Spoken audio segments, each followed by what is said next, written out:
Vous êtes-vous déjà senti prisonnière d'un cauchemar, où le monde autour de vous semble s'écrouler et dont vous ne savez pas comment sortir? J'ai vécu cette expérience. C'était un matin ordinaire, ou du moins cela aurait dû l'être, dans une ville simple mais complexe de la banlieue parisienne. Moi, une adolescente de 14 ans, pleine de vie et rêveuse, j'étais là, essayant simplement de survivre à la routine d'une école publique où la plupart du temps, j'étais invisible. Ou plutôt, je pensais l'être. Pourtant, ce jour-là, tout a basculé. Ce qui aurait dû être un cours simple s'est transformé en un cauchemar qui semblait sans fin. Et le pire, je n'étais responsable de rien. Mais dans cette école, au cœur d'un système aveuglé par les stéréotypes, mon seul faute était d'être qui je suis. Je n'aurais jamais imaginé qu'une simple accusation de vol puisse se transformer en quelque chose d'aussi dévastateur. À l'époque, je n'avais que 14 ans et j'avais les attentes typiques d'un adolescent de banlieue. Ma vie était jalonnée de luttes quotidiennes, essayer d'être reconnu pour quelqu'un, plus que pour ma couleur de peau, plus que pour le quartier où j'habitais. Mais ce jour-là, quelque chose s'est brisé en moi. L'histoire que je vais vous raconter vous fera comprendre à quel point notre voix peut être réduite au silence, jusqu'à ce que quelqu'un décide de crier. Et croyez-moi, je n'étais pas seul, même lorsque je me suis senti complètement abandonné. J'étais assise dans la salle de classe, la tête pleine de choses, mes amis, mes notes, l'avenir que je n'arrivais pas encore à imaginer clairement. L'endroit était comme n'importe quel autre jour. Le soleil matinal filtrait à travers les fenêtres, illuminant la poussière qui dansait dans l'air, et la prof était devant, parlant d'un sujet sur lequel j'arrivais à peine à me concentrer. J'étais dans mon coin, essayant simplement de survivre au cours, quand quelque chose est arrivé. La prof, une femme blanche d'âge moyen qui me lançait toujours un regard que je ne pouvais déchiffrer, m'a interpellé. Ce n'était pas normal. Jusque-là, notre relation avait été distante, mais sans problème majeur. J'essayais juste de passer inaperçu. Mais ce jour-là, elle semblait avoir quelque chose contre moi. « Tu as quelque chose que tu n'aurais pas dû avoir », dit-elle sans prévenir. Je ne comprenais pas. « De quoi parles-tu, professeur ?» demandai-je, perplexe. Elle insista en désignant mon sac à dos, et c'est là que tout commença. Dès qu'elle parla, je sentis le poids de toutes les accusations possibles, celles qui n'avaient jamais été formulées, mais qui étaient là, en suspens. Sa voix accusatrice me transporta dans une réalité que je n'avais jamais imaginée. Elle ne me demanda pas de vérifier, ni ne prit la peine de me demander ce que j'avais ou non dans mon sac à dos. Il n'y avait aucun soupçon, aucune raison. Et pourtant, elle était là, à m'accuser de vol, sans même comprendre ce qu'elle disait. Le silence dans la classe était assourdissant.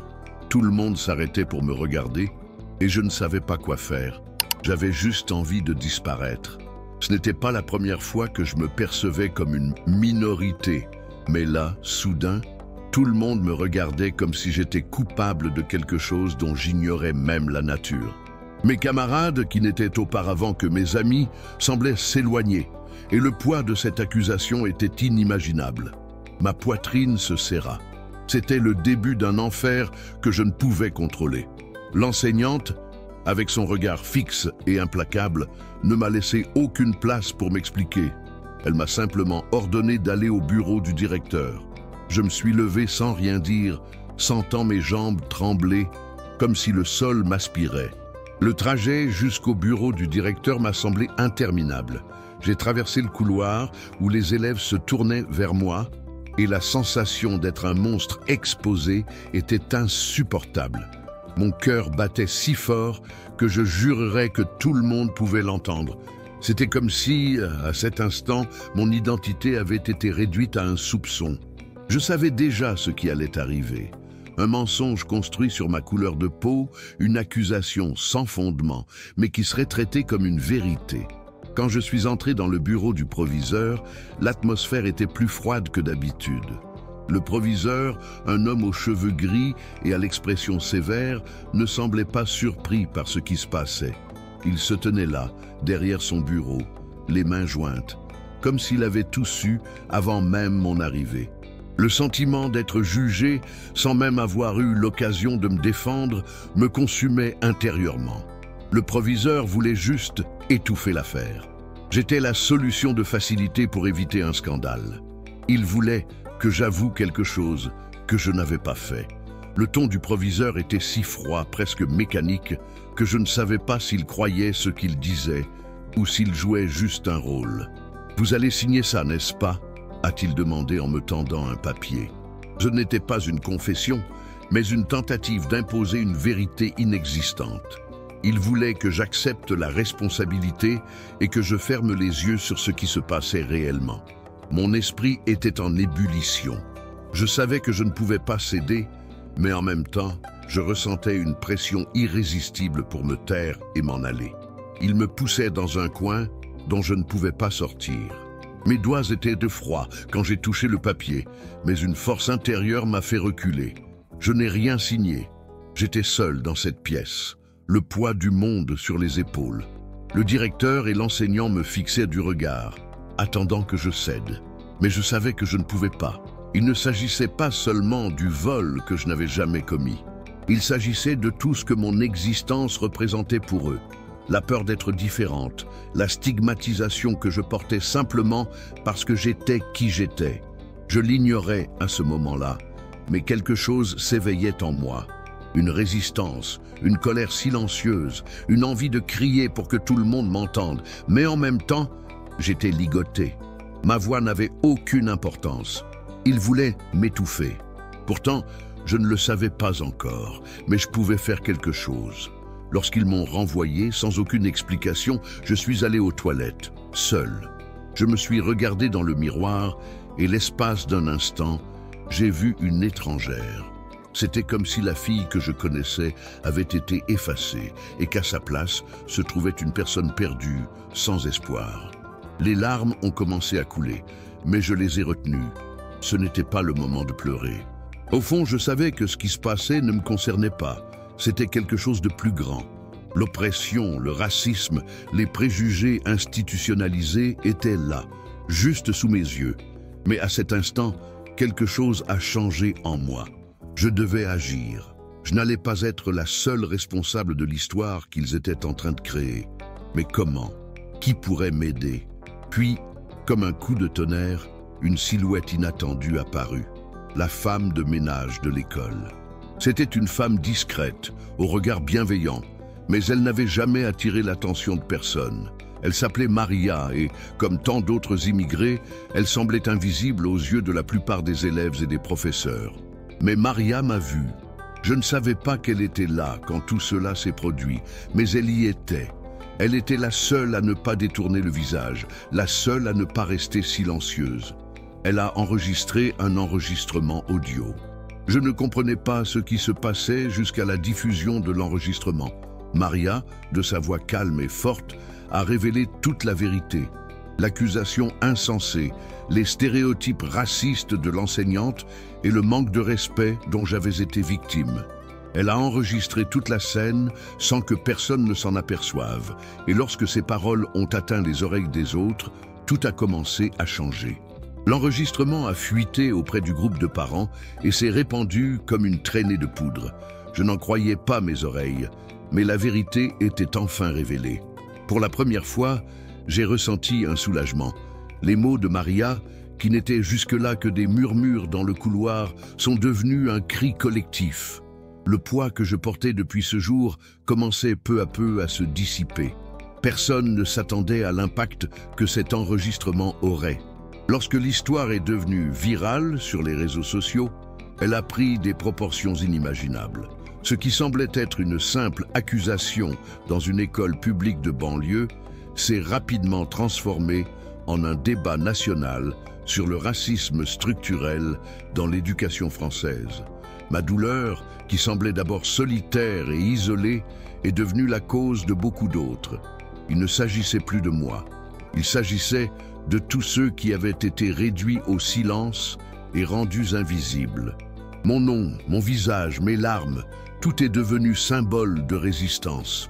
Moi, qui ne m'étais jamais considérée comme importante, j'étais désormais au centre de quelque chose de bien plus grand que moi. La pression sur l'école s'intensifiait. Les parents ont commencé à remettre en question la direction, les journalistes ont enquêté et même les politiciens ont commencé à dénoncer le racisme dans les écoles publiques. La direction a désespérément tenté d'étouffer l'incident, mais il était trop tard. Ce qui avait commencé comme une tentative d'humiliation publique s'était transformé en scandale national. Et moi, j'étais au cœur de l'affaire, une jeune fille qui refusait tout simplement de se taire. Je ne savais pas quoi faire, mais quelque chose en moi se renforçait de jour en jour. Je savais que, pendant tout ce temps, une révolution silencieuse prenait forme en moi. La douleur de l'humiliation ne s'est pas estompée immédiatement. Je ressentais encore le poids de ces mots résonner dans mon esprit, le regard du professeur, le silence de mes camarades. Mais à mesure que les répercussions s'amplifiaient, j'ai commencé à percevoir quelque chose de nouveau en moi. La colère cédait la place au désir de ne plus être invisible. Mon histoire n'était pas seulement la mienne. Elle touchait le cœur de tant de personnes dont je n'aurais jamais imaginé qu'elles m'écouteraient. J'ai commencé à recevoir des messages de soutien d'autres élèves, de personnes extérieures à l'école, voire d'inconnus. Certains m'ont dit que mon courage les avait incités à se battre pour la justice, à dénoncer les injustices qu'ils subissaient dans leur propre vie. Et c'est là que j'ai compris que, sans le vouloir, j'avais lancé un mouvement pour quelque chose qui semblait impossible à réaliser. Moi, une simple adolescente de banlieue, je contribuais à faire évoluer le débat sur le racisme dans les écoles publiques françaises. Les conversations dans la rue ont commencé à s'intensifier. J'ai vu des jeunes d'autres écoles avec des pancartes et des slogans parler du racisme profondément ancré en eux, d'une manière que personne ne voulait voir. Ce qui avait commencé comme une affaire personnelle est devenu un mouvement. Et au milieu de tout cela, j'ai peu à peu pris conscience de ma propre force. J'ai commencé à m'exprimer davantage, à m'exprimer comme je ne l'avais jamais fait auparavant. Pas seulement pour me défendre, mais pour me battre pour tous ceux qui avaient vécu ce que j'avais vécu, et pour ceux qui le traverseraient. Je savais que le combat ne s'arrêterait pas là, mais j'étais prêt. Le soutien de Maria, la femme de ménage, a également été crucial. Elle a été la clé qui m'a aidé à transformer une accusation injuste en quelque chose de bien plus grave. Sans elle, sans cet enregistrement, j'aurais peut-être été englouti par le silence. Je n'oublierai jamais son expression lors de notre rencontre après tout ce qui s'est passé. Elle m'a dit quelque chose de simple, mais puissant. Tu n'es pas seul. Le monde n'est pas parfait, mais nous pouvons le changer petit à petit. Et c'est ce que nous avons fait. Au fil du temps, l'école a dû faire face aux conséquences de la pression publique. L'enseignante a été renvoyée, l'administration a été remaniée et le système qui avait tenté de nous réduire au silence toute sa vie a dû commencer à nous écouter. L'école, qui m'avait autrefois semblé un lieu sûr, était désormais marquée par mon combat et celui de tant d'autres. Mais l'impact allait bien au-delà d'un simple changement interne au sein de cette institution. La vérité avait été révélée et, aussi difficile fut-elle, elle ouvrait la voie à quelque chose de nouveau. Pour moi, c'était le début d'une nouvelle étape de ma vie. Je n'étais plus seulement une adolescente essayant de survivre à ces années d'école. Je commençais à comprendre le pouvoir de ma voix, de mon histoire. Je n'étais plus la victime d'une accusation infondée. J'étais désormais un symbole de résistance, de courage et surtout de dignité. Le traumatisme de l'humiliation n'a bien sûr pas disparu, mais à chaque nouveau soutien reçu, à chaque pas franchi vers la justice, je me suis rendu compte que le poids de ce moment commençait à se dissiper. J'ai découvert que les cicatrices qui subsistent ne sont pas forcément celles d'une défaite, mais d'un dépassement. Et surtout, j'ai appris que lorsque nous nous unissons, notre douleur peut se transformer en une force incommensurable. Aujourd'hui, avec le recul, je réalise que ce moment d'humiliation a été d'une certaine manière un tournant pour quelque chose de bien plus grand que ma vie. Il a été la clé pour devenir la personne que je suis aujourd'hui. Ce qui m'a peut-être le plus touché, c'est de voir d'autres adolescents noirs comme moi se lever, parler de leurs expériences et puiser de la force dans ce que j'avais vécu. J'ai commencé à être reconnu comme une voix, une représentation de quelque chose qui ne pouvait plus être ignoré. Les réseaux sociaux ont été inondés de discussions sur le racisme structurel à l'école, et le mouvement ne s'est pas arrêté là. Si, d'un côté, je ressentais de la douleur et de l'impuissance, de l'autre, je voyais comment cette douleur devenait une lueur d'espoir pour d'autres. Aujourd'hui, avec le recul, je réalise qu'il ne s'agissait pas d'une action isolée, mais du courage collectif d'un groupe de personnes qui se sont rassemblées pour un objectif plus grand. Ce que j'ai vécu m'a appris que même dans les moments les plus sombres, nos voix ne doivent jamais être réduites au silence. Peu importe à quel point le système tente de nous réduire au silence, il y aura toujours quelqu'un, une Maria, une personne qui nous aidera à faire le premier pas vers le changement. Et même si le chemin est long, chaque pas en vaut la peine, car à la fin, la vérité finira toujours par se frayer un chemin vers la lumière. Et si cette histoire t'a touché, n'oublie pas de liker la vidéo. Dis-moi en commentaire ce que tu as ressenti. Je lis tout, vraiment. Abonne-toi à la chaîne pour ne pas manquer les prochaines histoires. Et surtout, partage cette vidéo avec quelqu'un qui en a besoin aujourd'hui. Ici, dans Histoire de vie, chaque témoignage est une lumière.